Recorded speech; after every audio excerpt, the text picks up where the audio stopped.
I be minding my business and running it too. I turn one into two, went from a bus to a coupe. $5,000 pit and it ain't nothing to do, but it's nothing to something to you. Ooh. I built this shit from the ground up, back pounds up, moving brown dust. Used to chase bitches, now them same bitches hound us. You ain't for the cause, nigga, get the fuck around us. Alright everybody, so it's finally time to talk about frame advantage, and it's a topic that for the most part I know most people that are either starting out or are in the beginning stages, I should say, or even those who have like a very novice experience tend to get intimidated when they hear topics such as like frame data, because you know there's a lot of talk of like numbers being thrown around between just the individual moves. Things like such as just a normal medium punch already has like 3 numbers attached to it, right? Actually technically 5, right? And it can be a big world by itself to like explore the differences between like frame data of each individual move of a single character, and you know, more than just the normals, the supers, the things such as like block stun and like hit stun, things like that. But I'm gonna try to do my best to try to condense everything all together, just so you guys get a get the foundation of like what frame data is all about, so you guys don't get lost entirely, and have something that you can reliably listen back to have a more easier approach if you are intending to like get into more depth with like whatever fighting game that you're presiding over, so that you can get better at it, right? So let's go ahead and get started. So before we get started, I wanted to say that most games nowadays, not just fighting games, tend to run at a baseline of 60 frames per second, meaning that in a time span of 1 second that's being emulated in the game or in real time, there are 60 frames that the image or that the game is emulating, meaning that one single picture image like this one right here is considered to be 1 frame or 1/60th of a second.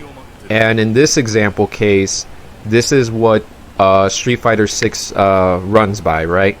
So let's go ahead further into how most fighting games utilize frames for competitive performance, or just in general like you know, gameplay stuff, right?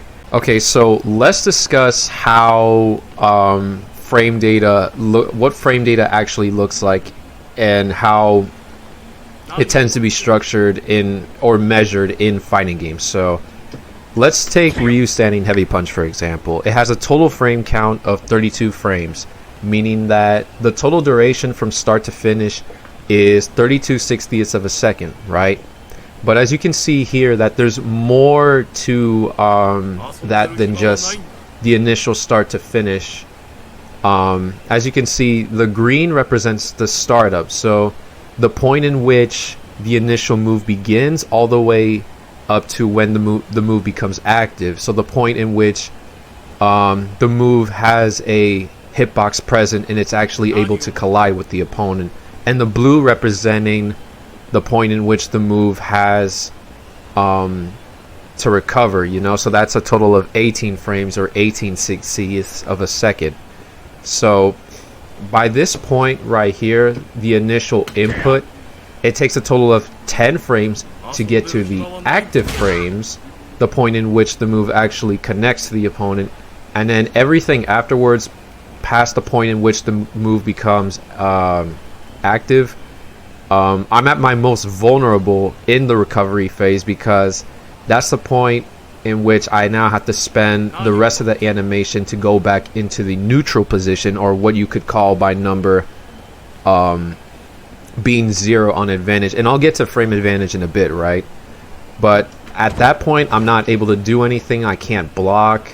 And depending on like if I'm in a situation in which my move doesn't have enough block stun to recover, or I whiff a button in the air, the opponent at times can get a guaranteed punish out of that. So it's important to check out, you know, which moves leave you in the most vulnerable state. Now, other moves are designed to be made in a way so that it's low committable. So the startup usually is faster, meaning that the move will connect much faster than the heavy punch, right? Or even mediums.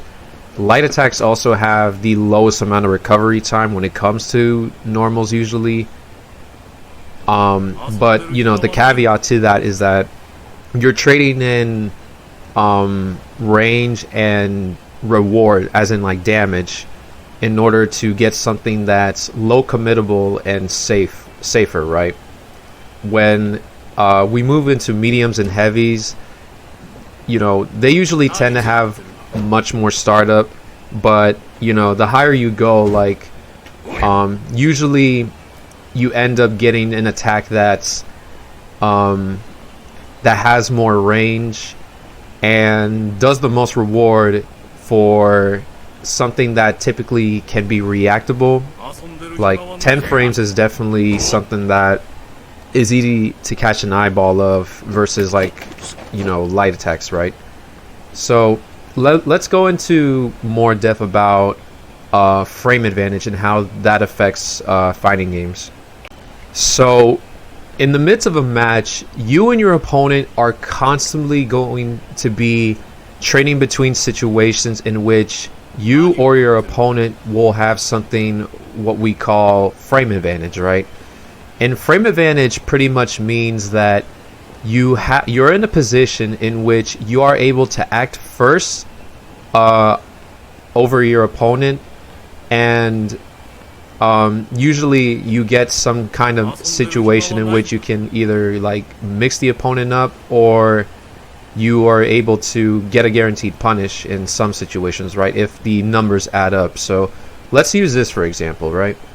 So if I have Ken block Solar Plexus from Ryu, I'm in a +3 situation, meaning that I have 3 frames of advantage over Ken. And if we were to even break this down in a different way, the magic number that we both are in when no one is at advantage with each other is 0, right? But in this position, and where I'm +3, I will return to the neutral position in 3 frames before Ken does, meaning that once I reach the point of 0, Ken will still be in block stun for another 3 frames, or if he's knocked down, for example, and I dash up forward, Ken will be in an immobile position for an amount of 15 frames before he can actually do anything, right? So it's the point in which that character is immobile, and the blue representing, in my case, the amount of time I have that I can do pretty much anything I want before my opponent is able to do something, right? And depending on what that number value is, it gives you an opportunity to get very specific setups, such as like meaty safe jumps and other things, like just getting regular positions, like dashing up forward after some knockdowns in order to get some kind of positioning. It can vary, right? And it's going to be different from character to character and what kind of knockdown you get with that character, right? So let's just go back to the normals portion of it, right? Because this is the best way I'll be able to explain it to you guys. Now, as I said, this is +3, right? So that means even if it were to be +1, right? Let's have Ken throw out a light punch, okay? So in this situation, if I throw out a 4-framer at the same time Ken tries to throw out a 4-framer, my jab will come out 3 frames before his, and I will be able to beat him out with my fastest button every time. And of course, it's gonna vary. So because of the fact that I have 3 frames of advantage, I can technically squeeze in other normals, such as a 5-framer or a crouching a crouching light kick, standing light kick, because they're both 5-framers, and at most I can get a 6-framer, which is both crouching medium punch and standing medium punch. Right? And it's good. Like I said, the more frame advantage I have, depending on what kind of situation I'm in, I'm going to be able to squeeze in a bit more things, you know. And but I should say that if there are certain situations in which, if the numbers do kind of align, and in this specific example, if I go any higher of a value than 6, I get a situation and me and Ken will trade, right? Now this can actually be used to your advantage because of the fact that the standing back heavy punch, or short uppercut as they call it in this game, has a lot more hit stun, and since the initial animation is disrupted by the trade, I actually get a lot more time to squeeze in another I can link in another normal to get a combo, right? So that is what we call a trade combo, and there are very specific setups that you could use on your opponent, especially if you notice that they're trying to mash through your offense and stuff. And also at times, if you just both happen to press a button at very specific times, sometimes the same time, and you guys end up getting a trade in the middle of neutral, it's important to have those combos labbed out, because it's just it can give you a guaranteed combo for one, continue pressure, and even potentially like take the game, right? Because in this situation, because I'm Ryu,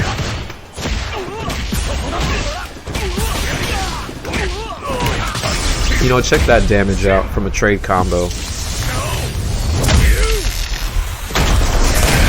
62% easily for what is a very basic drive rush combo. So it can mean a lot. It can really make the difference if you have this in your toolkit. But before you really start to mess around with like trade combos, I suggest you just focus on like the other basic stuff that I mentioned before. But that was just to get you guys to see that this is what is potentially possible, you know, by manipulating the numbers in a very specific way. And going back to what I said, so 7, for that situation, 7 is the kind of cutoff, or the beginning point in where I'm no longer at advantage against Ken. It just so happens that the trade afterwards would put me in an advantage anyways, but that's not always going to be the case. So if I were to take away, alright, so crouching medium punch on block, for example, is 0, so both are 4-framers to trade, right? As you can see, I'm only +1 here, so not every trade situation is going to get you a guaranteed combo. So just keep that in mind too. It's better off like for you to put the opponent in a position and where, you know, if they try to throw out any of their faster buttons, yours are going to beat them first, you know? So it's better to do this.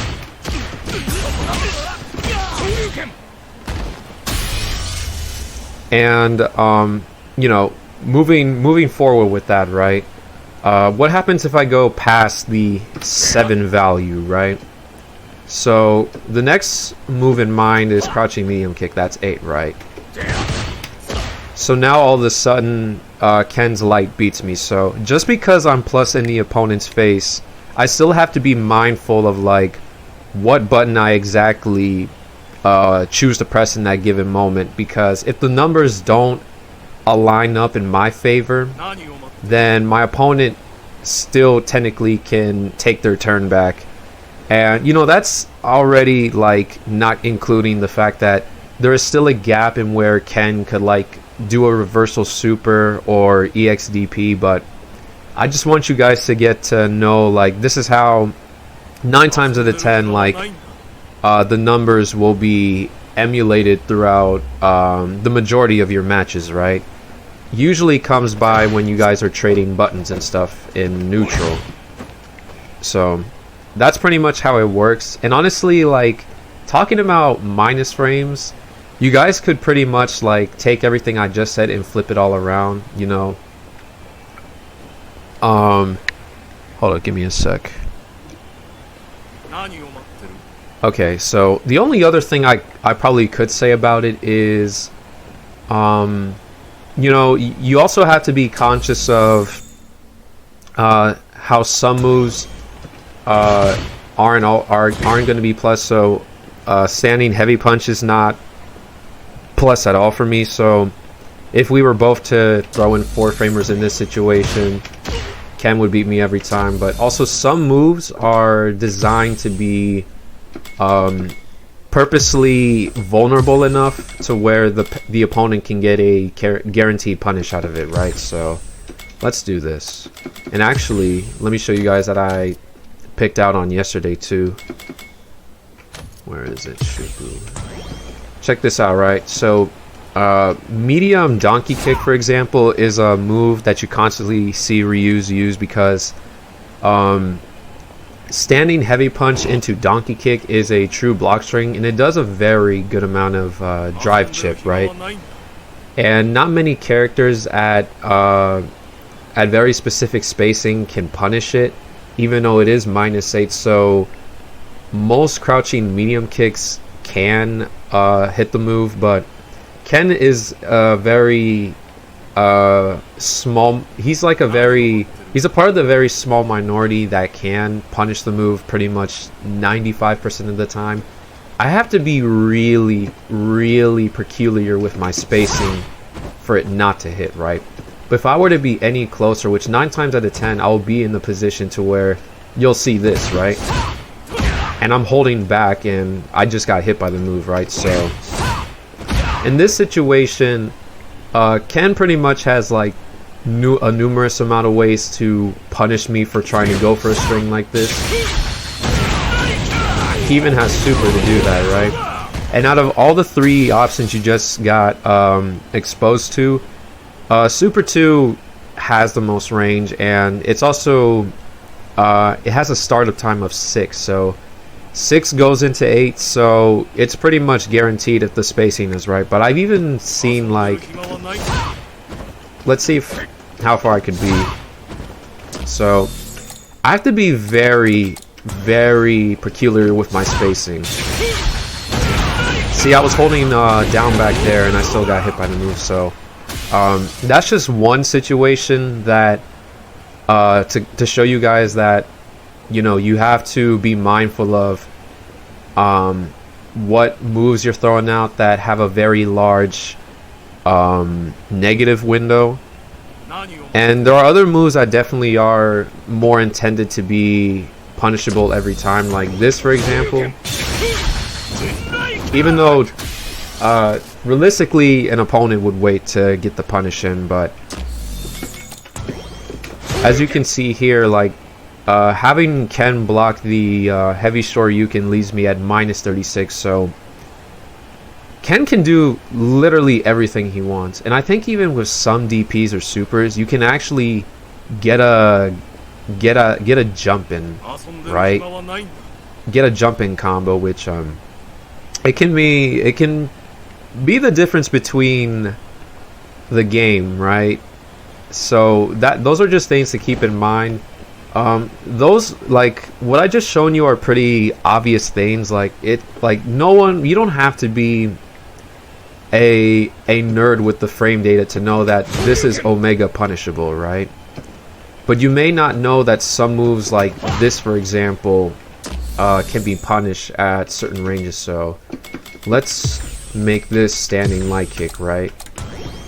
And if I were to throw this out, now Ken can punish that, right? And if he's able to see that kind of spacing, Actually, let's let him do that, and I'll show you what I mean. Hold on. Well, I got it anyways. But you guys get the point, right? I'm actually able to be in space in order to be able to punish that.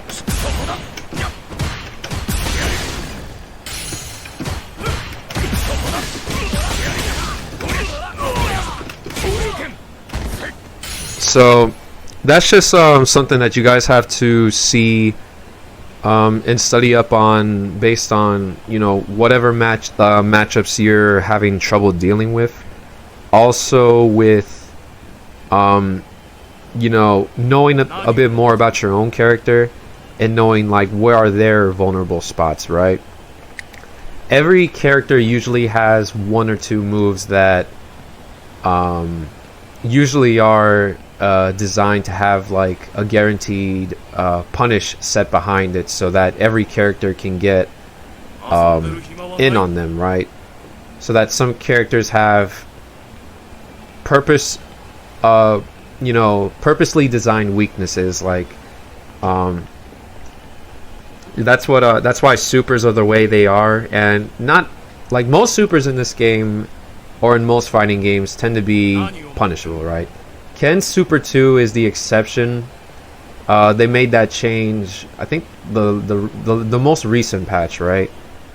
So Ken's Super 2, for example, is an exception, meaning that even though you see that it's -5 on his end, I technically am not in range to punish that.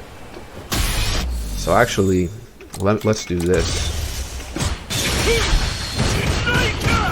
So by numbers alone, my 5-framer should be able to punish that, but because of the spacing, which is something that I talked about in the previous video, actually with this specific example too, by numbers alone, I should be able to punish that. But because of the fact that the final block of the super pushes him back far enough to where literally nothing in the entire game could touch him, right? So that's also another thing you have to keep in mind, like even if you are guaranteed to get a punish by numbers alone, you still need to be mindful of, you know, where exactly are you guys positioned off in that final interaction, right? So we can even use a donkey kick example. Like Ken usually should be able to punish that if I were to be a lot closer, right? But because of the fact that I'm spaced out further, I'm able to whiff punish him for his punish attempt, even if he has a whole 8-frame window to act first.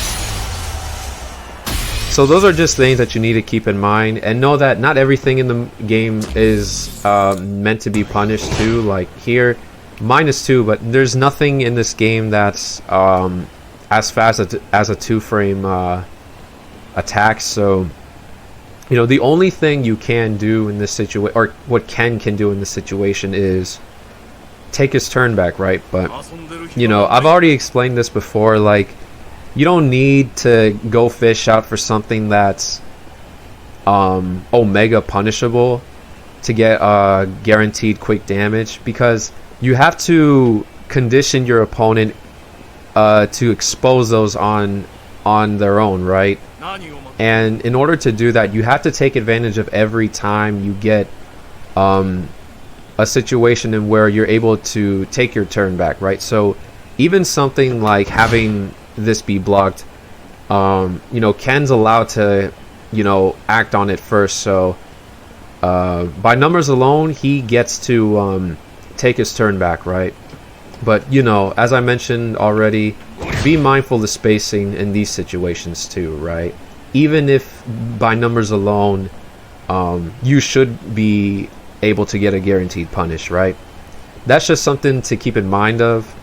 And the same thing can even go when we talk about OKIZEME, but Actually, I'll say that for a different segment. Okay, so now let's go ahead and talk about Oki. And Oki pretty much refers to the set play that you get after you knock down an opponent.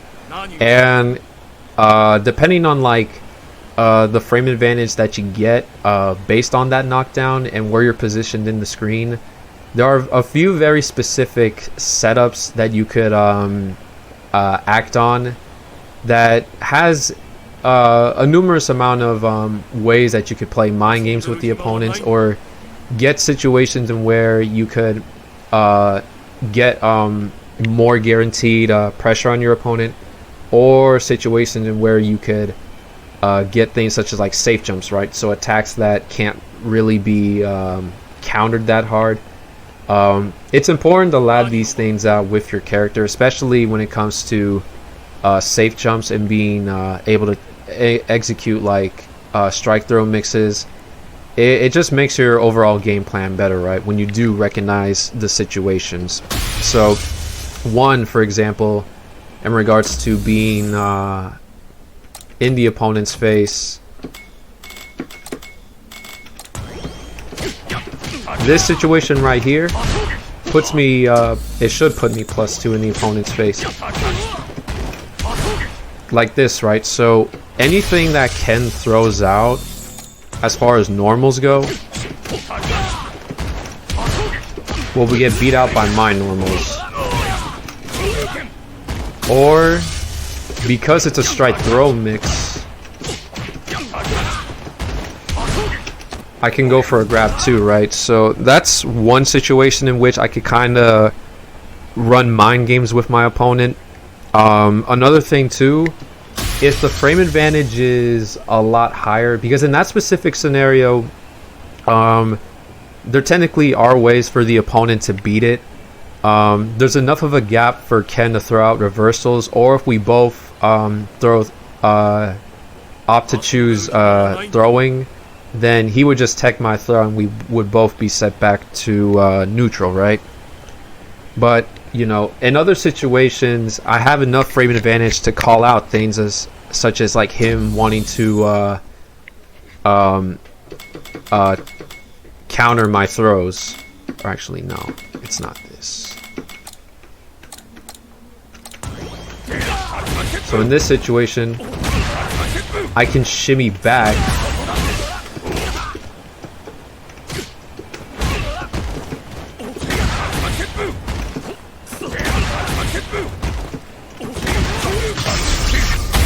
And call out Ken's attempt to try to tech my throw, right? Which I was never going to go for in the beginning. So, you know, there's a lot of things that you can do. And in a game like Street Fighter 6, every knockdown pretty much gives you like auto Oki, you know? So you could literally just like dash up forward in certain knockdown situations and you already have like set play set up right there. And we're able to do most of the things that I just shown you. And depending on the character, like they may have some tools in their kit that allow them to run very character specific things. Like JP is an example from his portals. Like he can mess your head up real good with some of that shit, right? Blanca's dolls, and even Dalsum at times being able to throw out that arcing fireball of his. You know, you'll just have to lab that out with your character, but for the most part, it all comes down to like situations in where you're able to run those same mind games I just showed you, like being able to do some kind of strike throw mix, or as I'm gonna show you now too, also a safe jump. So the magic number in this situation is plus 42, right? At any point, if you get a knockdown and where you have 42 frames of advantage over your opponent, this right here is what we call a safe jump. So meaning that even if the opponent were to try to counter it by, say, anti-airing, as I'll show you right here, we're gonna have Ken do an invincible reversal, you know, I'm low enough to the ground to where I can recover in time and block his attempt to anti-air me, right, or to reversal me. And you know, it's a very powerful tool that you can almost kind of abuse, even in a game like Street Fighter 6 where perfect parry is a thing. The thing is, when they perfect parry, you know, you can still recover in time to be able to tech their throw or block if they press buttons, or if you really want to call out both of those options, you can land and do a EX DP yourself too, to call out their attempt to even try to like counter you if you're the one doing the jumping, right? It's actually pretty underrated to use, honestly, like jump-ins and stuff, because it's one of the few things that has very little gaps in order for you to be safe and continue pressure and stuff, because everything in this game for the most part is susceptible to being perfect parried. And you know, at that point, even if like the initial damage is not what is the most threatening, it's the fact that the momentum shift can be that drastic that you may end up losing the game because of it, you know. But having something like safe jumps kind of mitigates that, because of the fact that you still have you're still in a position to be safe in some way, right? But you know, not everything leads to that situation, and some characters require some very specific setups to get it. Ryu just happens to be one of the characters that has one of these auto safe jumps built in pretty much. So light donkey kick pretty much gives you plus 42 every time, even mid screen too. But he also has other ways too to get it right. Like this is one of my favorite ones.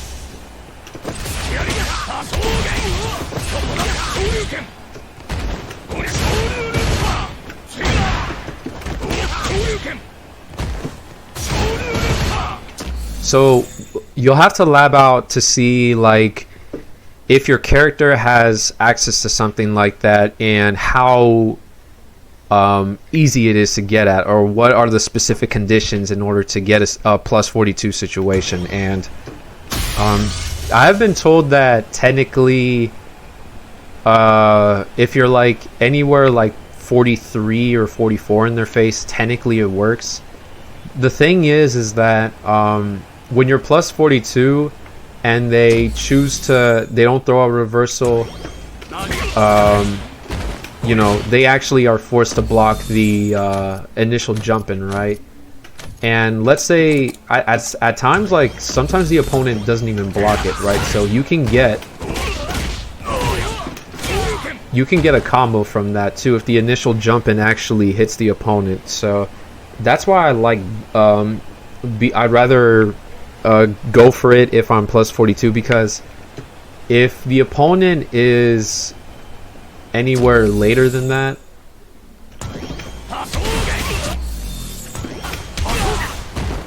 like the jump-in's not going to work. So as you see, like that situation puts me in, I think, plus 44. Yeah, 44, right? But I think that could even go up to like 45. Yeah, 45 frames, right? But I will say that in that situation, you still have an option that's still technically a lot more riskier. You can go for lows. When in the regular safe jump, you can't go for lows if they choose to press buttons there, right? So hold up. We traded there, but as you can see there, my crouching light kick beat out Ken's forward framer. So In that situation, you can go for something like a low. And I'm just to show you that the other situation, Ken's gonna beat me every time if I try to go for an empty jump low.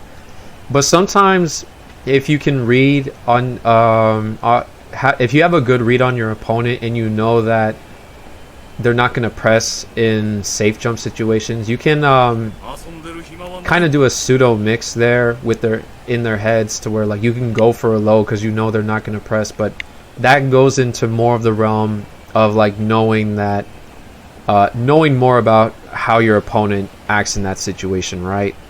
But mechanically, he will be able to beat you in that situation if you try to go for a low in a plus 42 situation. So that's just something to have you guys keep in mind too. The magic number usually is 42, between like 42 and 44 frames, or even 45, right? 42 meaning that you can get a jump in, and anything later than that, you can go for a low, but you'll have to lab that out, right? And if your opponent is not aware of it, then they'll definitely like be they'll be panicking to guess like what is the correct response. But either way, in both situations, like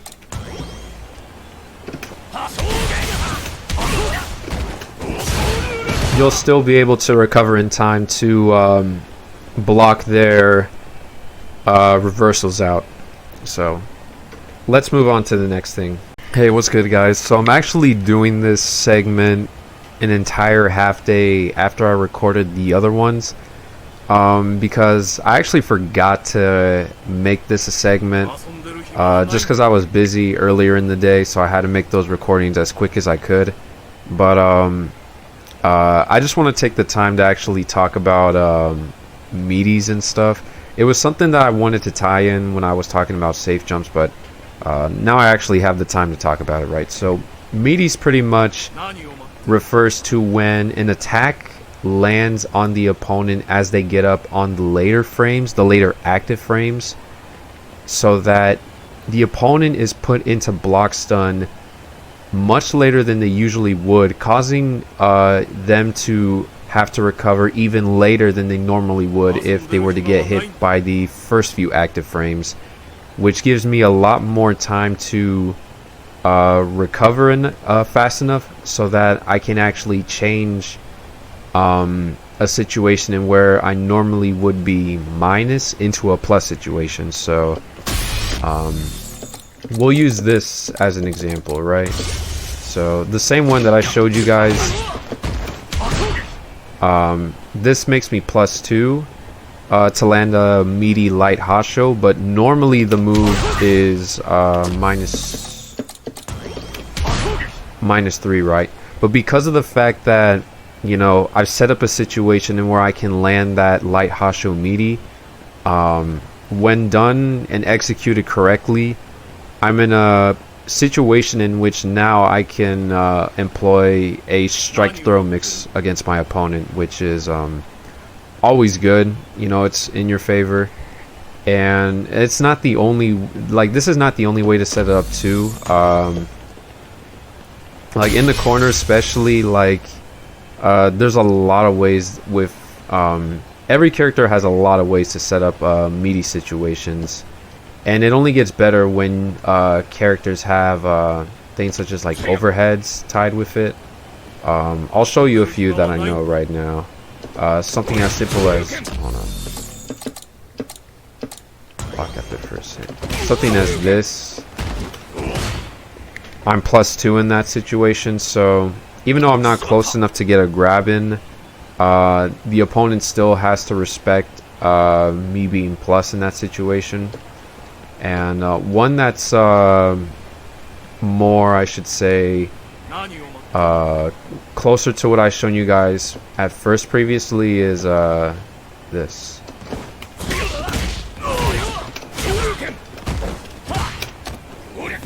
Right, in fact, let's have Ken actually throw in the jab just to show you guys that that is a position in where I can get a strike throw mix. I fucked that up.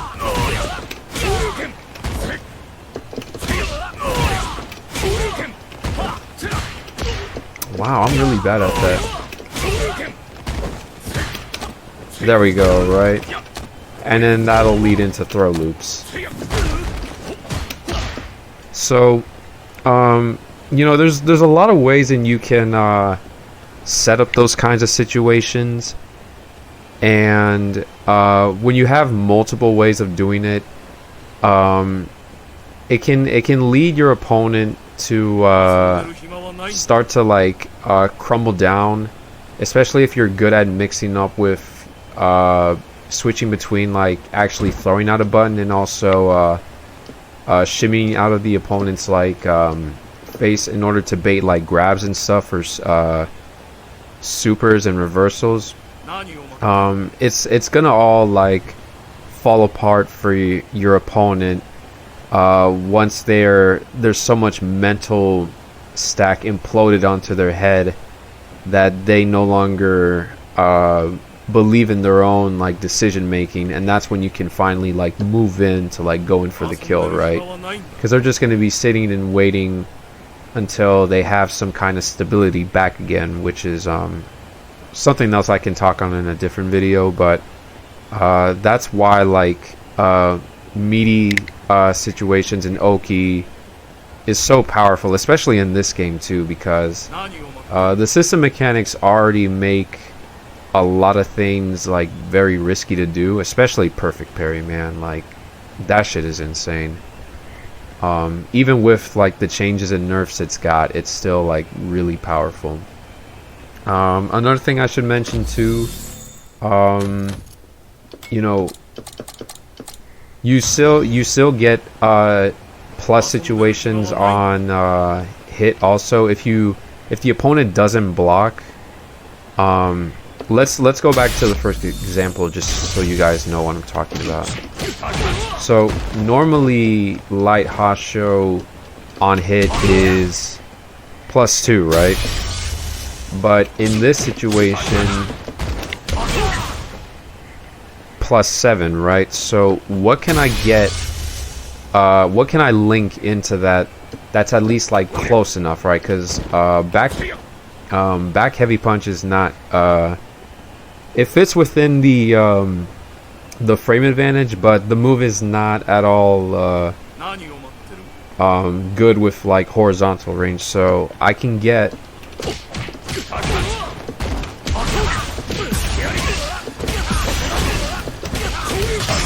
a crouching medium punch from that and go for a combo, any combo that I want, right?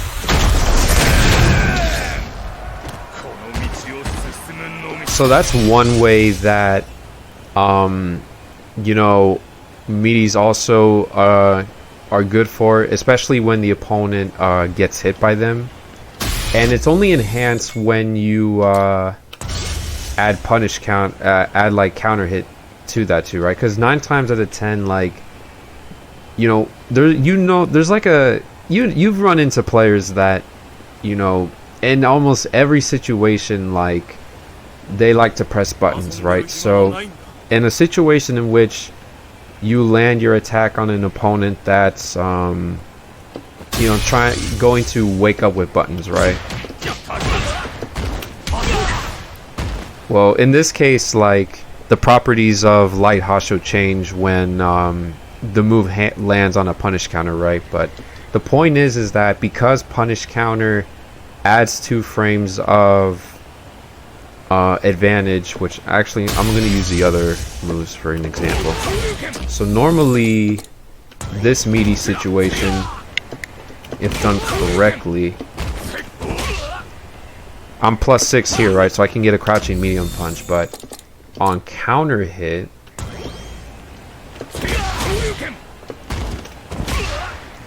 I'm +10? Wow. Yo, I'm finding out for the first time I'm actually +10 in that situation. Then I must have hit that meaty like frame perfect. Damn, dude. So now, alright, let's see what I can get out of this actually. Wow, that's plus 10. What is that normally?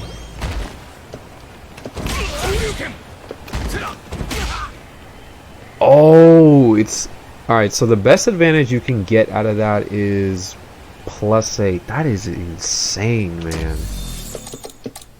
Yo, this character is wild.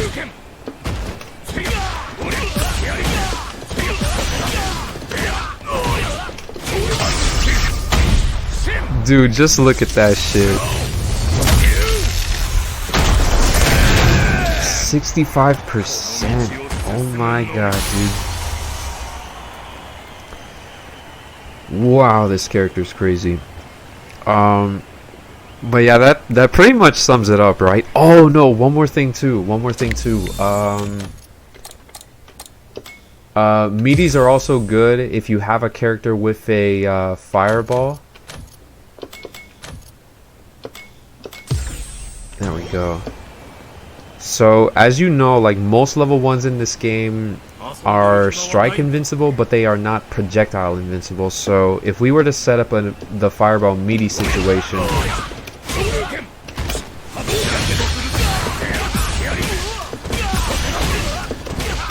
ah shit, I fucked that up. That was about to be a cool combo, but you get the idea, right? Like,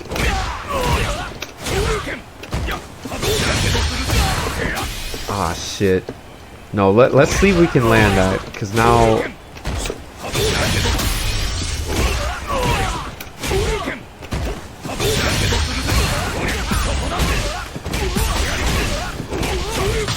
There we go.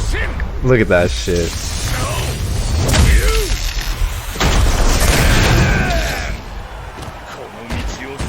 Okay, so to conclude things off with like Oki and like understanding like how meaties and safe jumps work, and also strike their own mix-ups, it's important to get to know like you know, these three things, because I believe that's actually in the point in where like the novices start to explore more into like the more intermediate stages as far as like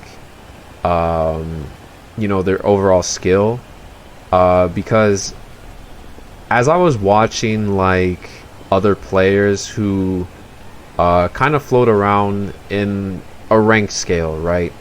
The gold, the platinums and stuff, like they're still not really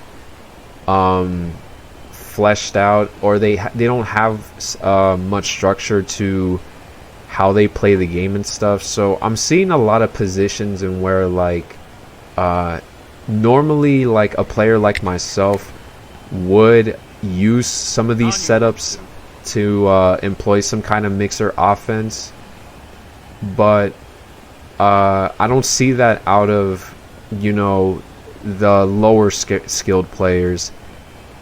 And I just think to myself every time I look at that footage, like, damn, dude, if only they knew, right?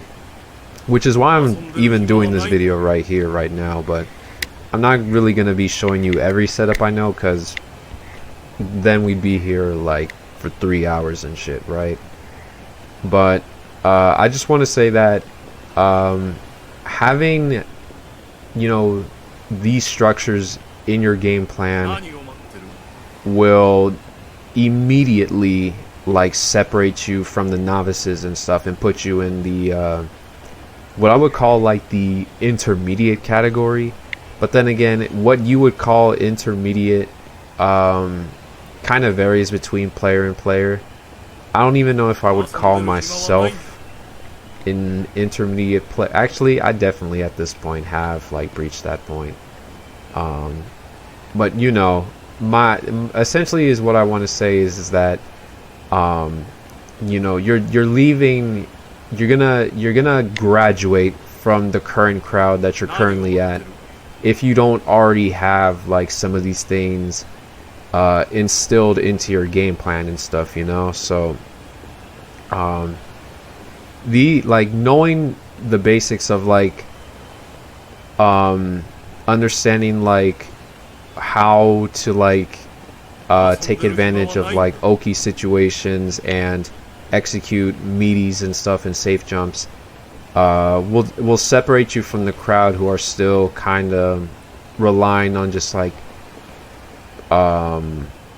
you know, waiting for you to wake up and pressing buttons at random and shit, you know. So I highly encourage you guys to take advantage of this, and you'll see yourself like fly through the ranks like that and shit, you know. But let's move on to the next segment from there. Alright, so now let's get into counter hit and punish counter.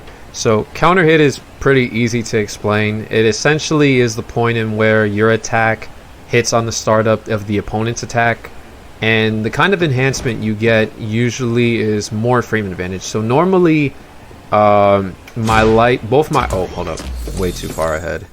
So both my light attacks will have plus 4 frames of advantage, right? So as you can see, both are plus 4.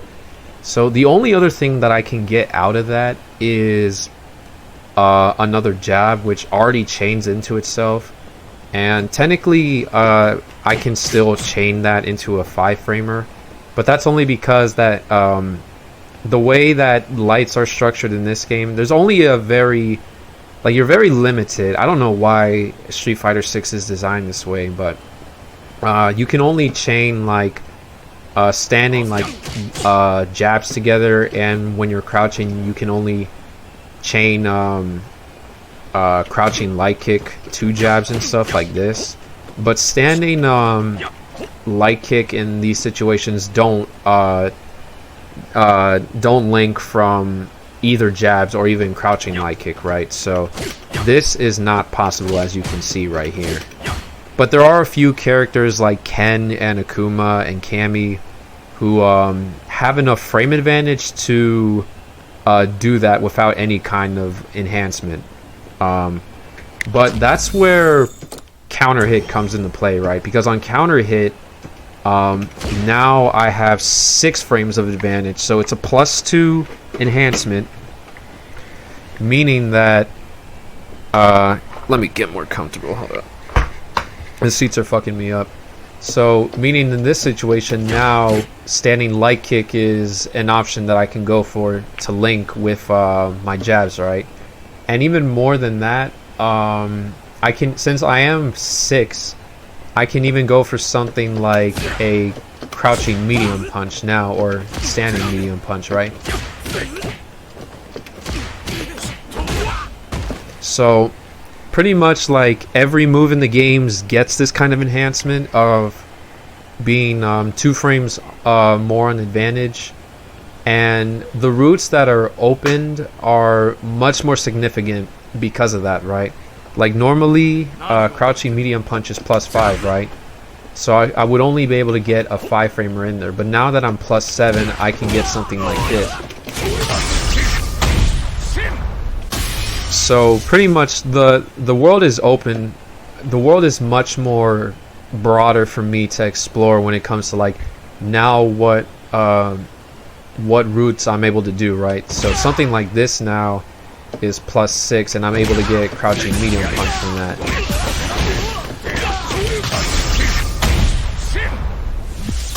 And that's pretty much counter hit in a nutshell. Like there's not really too much to explain when it comes to that. It's as simple as that, right? You get 2 more frames of advantage on hit against your opponent. So let's move on to punish counter, which is even better than that.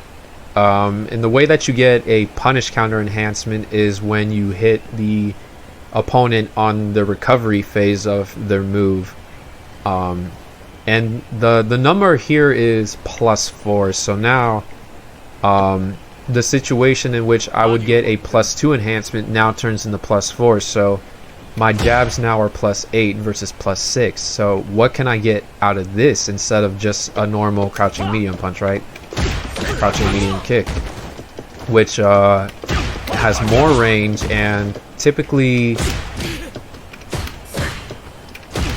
does that do more damage? Surprisingly not, but I am able to get that in ranges and where crouching medium punch doesn't work, right? So not only does it open more of the routes I have, but also the kind of spaces that I'm able to take advantage of. You know what I mean?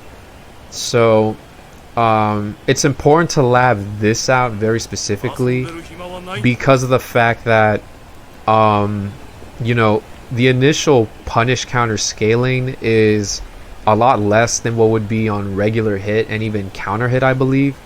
So you're going to be doing more damage than you would normally, and because it is punish counter, certain moves have different properties now in which they put the opponent in a certain crumble state, or even ones to where you can get different kinds of combos like this, right?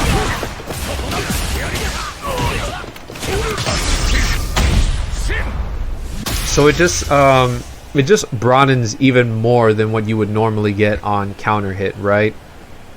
Another thing I probably should mention, but it's not really coming up to mind. I mean, that's pretty much it in stuff. Those are things that you now have to lab out on your own to see like what's possible with your character when you get these enhancements, and that already should come with like you understanding like, okay, with these enhancements, what buttons should I be using in order to get the best optimal reward out of my punishments, right? So let's move on from there into the system mechanics that can enhance frame data. So Drive Rush enhances not every move in the game, but it enhances your normals, right? So similar to punish counter, and that every attack that lands gets 4 more frames of advantage, right? So as you can see here, just like punish counter, I'm in this situation in which I'm +8, so I can get the same strings that I would be able to get to on punish counter, albeit like very specific property changes that you would get on punish counter don't exist in Drive Rush enhancements, but the frame data does still stand, right? So pretty much the routes are open in that regard, with, you know, the initial momentum that you get with Drive Rush that allow you to be closer to your opponent's face. But what's special about Drive Rush is that on block hall, right? This is jabs without an enhancement, right? I'm -1 in this situation, but if I use Drive Rush, now I'm +3. So this is something that you would not get out of counter hit or punish counter. So now every one of your moves on block get 4 more frames of advantage, which makes your offense and pressure even stronger than they normally would, especially if you have characters that have plus on block moves. Like I know a big one is Terry. I don't know why I'm not able to think, but Jury's one, she has, I think, standing medium punch is like +2, but now that shit is going to turn to like +6, right?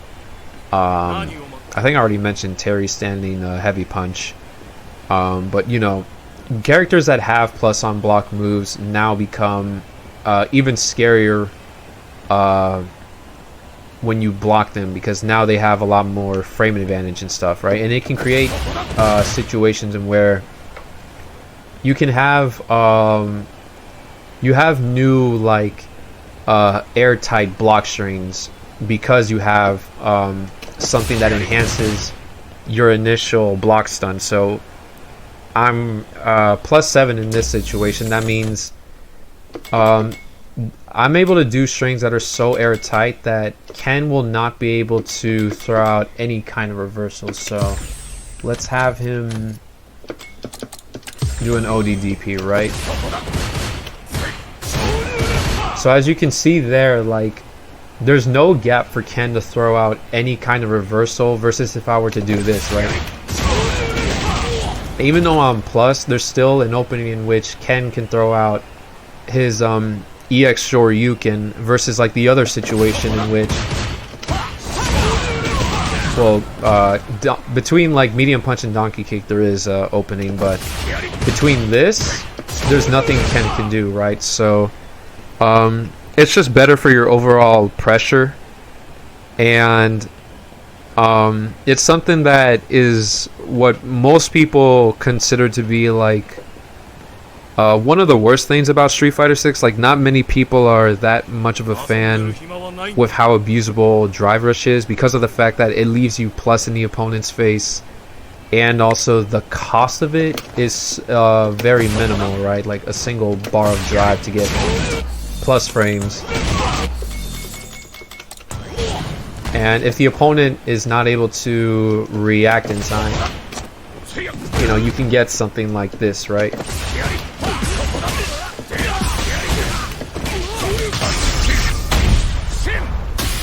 So it's something to really take advantage of. It can be annoying when you're on the other end of it, but at the end of the day, this is what Street Fighter 6 pretty much is all about in the meta.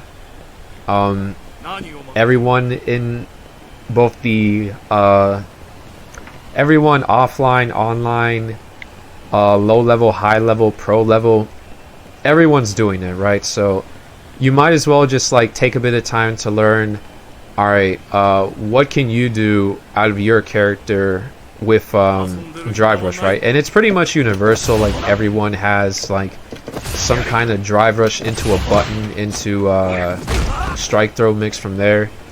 It's I understand why people don't like it. Like, it leaves no room for like individuality, I should say, but that is Street Fighter 6, right? So we just gotta live with it until Capcom decides to like shake things up, whenever that will be. So let's move on to the next thing, right?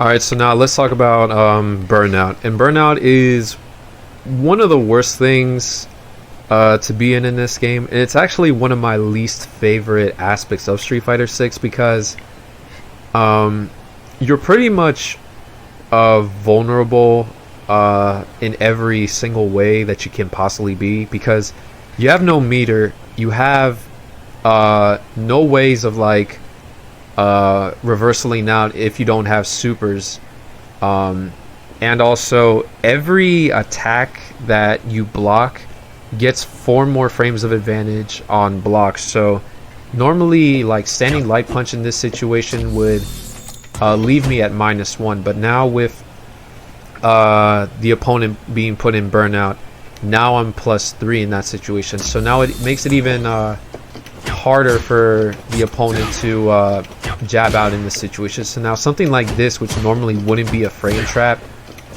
is now all of a sudden a frame trap, right?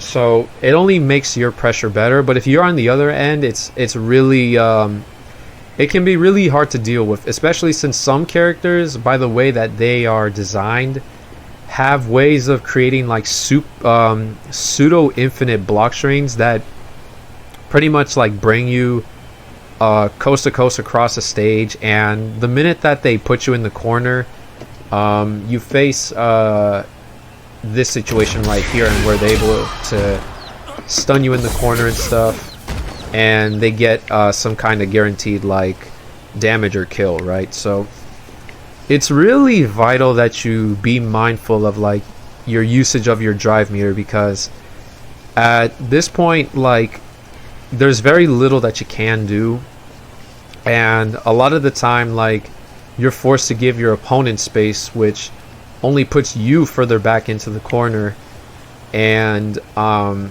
you know, that only allows that only grants the opponent a lot better positioning to employ their already enhanced offense, leading to the eventuality of them doing something like this, and now all of a sudden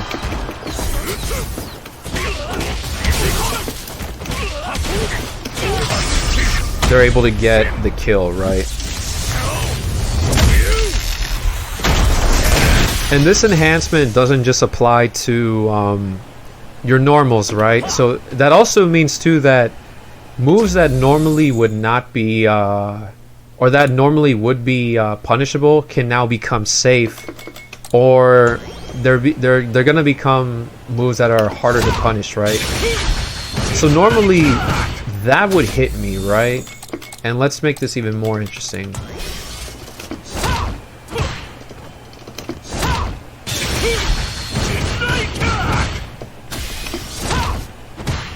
So now all three of those options, which normally would be a guaranteed punish, now none of them can punish Ryu's medium donkey kick. Because now the punish window is now 4 frames instead of 8 like it normally would be. So technically it is punishable by a jab, but as I mentioned in the previous segments, like the spacing can allow me to be out of range to where it's very hard to get a punish at all, even if possible, right? So it's something that you can take advantage of,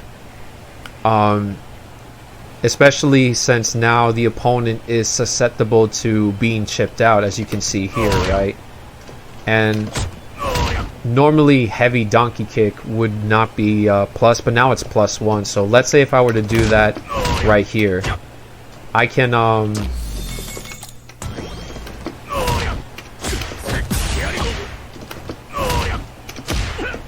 actually beat out Ken's jab, right? So once again, these are things that you need to lab out with your character, but when you do have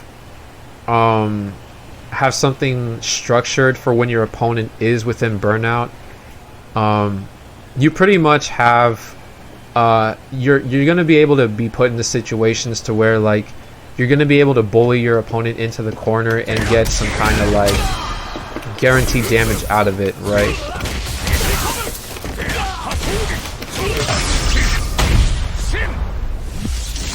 But also, you need to know that when you are put into this situation, like, first of all, you want to avoid this as much as possible, because being in burnout just fucking sucks in this game. But, you know, to those that are not really aware of how burnout works, this is pretty much like the gist of it and stuff. Those 4 frames really do mean a lot, right? And it's better to play in a way to where like you're not that close to your opponent, but I mean it's really kind of tough, right? Because the more further back that you move away from your opponent only puts you much closer to the corner and stuff. So being able to maneuver around without being in range of your opponent to get their infinite, like their small little pseudo infinite block string started, it can be vital to surviving until like eventually your meter gets back and you have a full set of drive gauge back again, you know. So I think that's pretty much it on this segment. I'm pretty sure there's not really else much that I could probably say, but if there isn't, then we'll just head straight into the conclusion portion of the video. Okay, so now it's time to finally conclude everything, right? And basically I just kind of want to use this segment to kind of paint a picture to y'all on you know, how all of this really like meshes out together, right? When you understand things such as frame data, both on hit, on block, punish counter, drive rush enhance, all that stuff. For one, like the way that it opened, the kind of world that it opened up for me is, as far as like Ken goes, one of the things that I really like to do is optimize it. For one, I didn't even mention this before, but like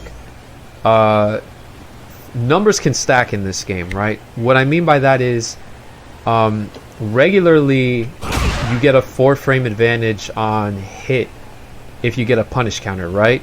But now let's say you stack that with drive rush enhance behind it. Now all of a sudden you get an extra 4 more frames of advantage. So in total, you get 8 frames of advantage on hit. So now where you get the max potential of your combo routes, right? So now I can link standing heavy punch into standing heavy punch, and then if I get this right, I can get a combo from there, right? Or something like this. And you'll see there that it's gonna do a very decent amount of damage, right? 55% for only spending 1 bar on meter in a situation where I'm pretty much guaranteed to get a good punish, right? So to even solidify that even more, let me show you a scenario in which this would be like realistic, right? So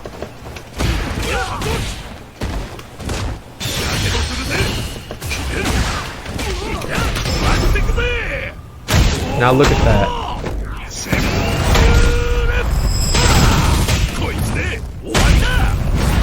55% for getting the safe jump for 1 and blocking Ken's level 1, but let's say he were to use a reversal too, right?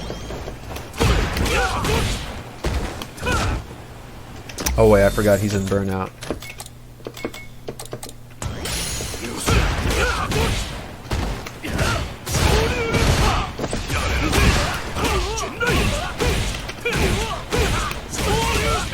Right?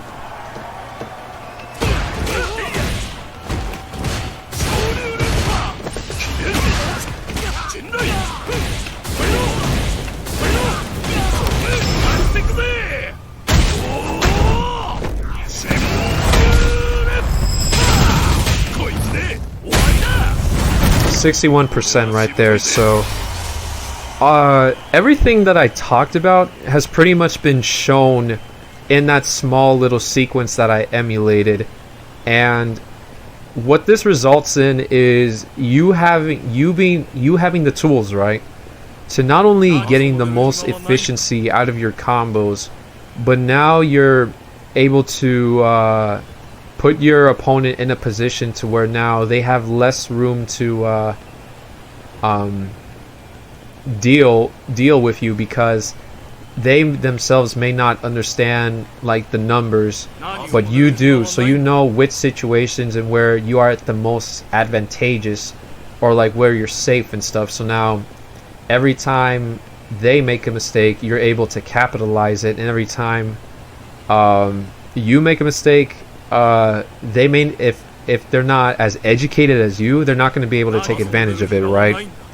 And even if they do, right, even if they do, you already know beforehand like what are those positions in which you are the most vulnerable, so you will be able to play in a way in which you will expose those areas a lot less against your opponent. So that only improves your own consistency in winning the game, because now you know what to avoid and stuff, and how to get the most reward out of your out of the situations and where you're able to capitalize on it, right?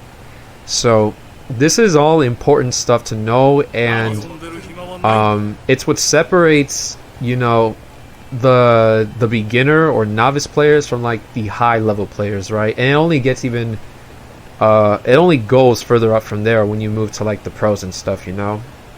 So this is pretty much everything that I have to give you guys.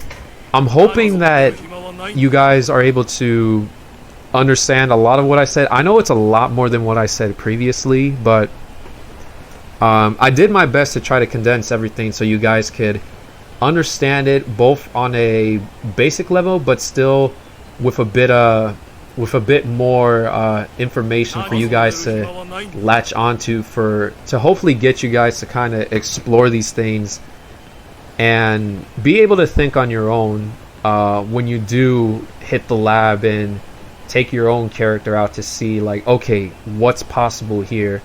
And don't worry too much by the numbers alone, because I couldn't tell you page by page, word by word, what everyone's frame data is exactly. I don't know every setup in the game. I don't know what the frame data is with every character.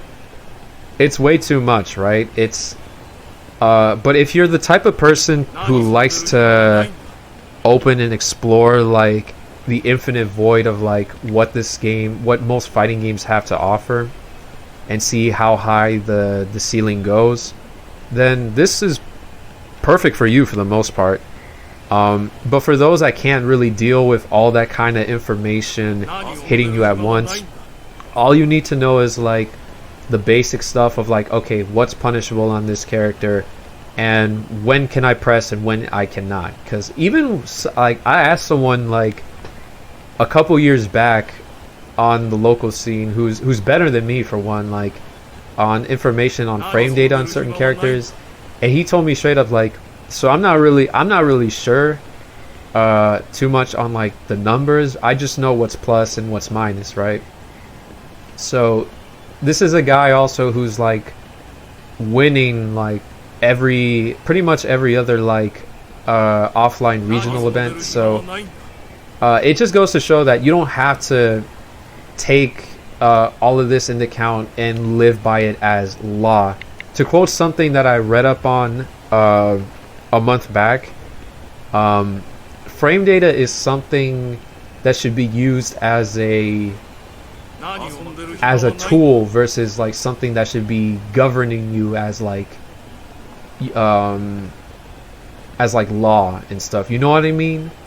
So it's the reason why like you can't really, well, now we're getting more into like the psychology of like how most players move anyways. There's going to be situations in which your character or like your opponent, even though they are in a situation to where they're minus, they'll still press anyways, right? They're still going to go for supers, reversals, or like they're going to do something like they're going to perfect parry in between that, because all of this changes like how you even approach your opponent, even when you are in a situation in where you are at an advantage by numbers alone, right? Or even spacing too. Because perfect parry is such a strong tool in this game that you have to think not once or twice, but 3 times over in order to really see or like make a clear decision on what you want to do, even on offense, because of the fact that this game is insane and the system mechanics can flip the script in a single interaction like that. So those are just things that you have to learn, grow to learn the more you play the game. It's not something that can really be taught. It's something you just grow more aware of the more you invest yourself within the space of Street Fighter 6. But once you do invest a bit more time into it, you'll begin to understand how things really work, and the more knowledge you have textbook wise only enhances your understanding of everything, and you're able to see more things for how they are, and you'll be able to adapt much better, thus making you a much better player, right? I'm hoping you guys understand what I'm trying to convey to y'all. So that's pretty much all I have to give you guys. Once again, if you guys have any questions, like, feel free to comment below. I'll be down to help you guys out. There's actually someone that asked me to help them out, so I got to get back to them on that shit.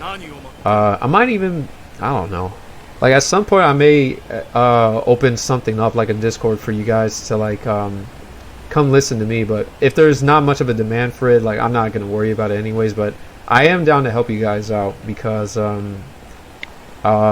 it's been quite a journey for me to learn all this shit through Street Fighter, and I have enough knowledge now to kind of get you guys past a certain curve much faster than I did initially. So if you're down to learn and shit, like, stick around for the ride. But At this point, I'm gonna head on out. I got shit to do. So this is Infinite 47. I'll be seeing y'all around. Peace.